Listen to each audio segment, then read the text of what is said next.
So for this video, we are going to be looking at inserting page numbers. So in the previous video, we looked at how to add headers and footers. So to add a page number, it is the same method.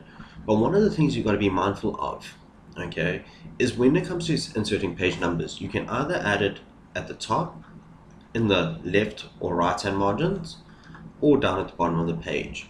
But if you have a footer option or a header option, and you decide to insert the page number at the top or the bottom, you just got to be mindful that the page number might overwrite what is at the top or the bottom.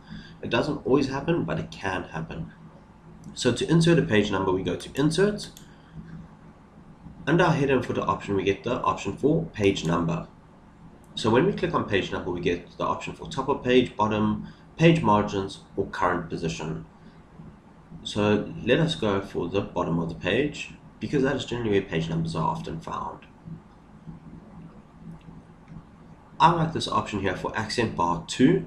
Click that, and as you noticed, I had that header or footer at the bottom with a little image that has been replaced with the page number. So that is what I was saying just now. Sometimes a footer might, or a page number might override a footer. So you just got to be mindful of that. Once you are happy with this, you can then close your header and footer tab again, and that is how you insert a page number.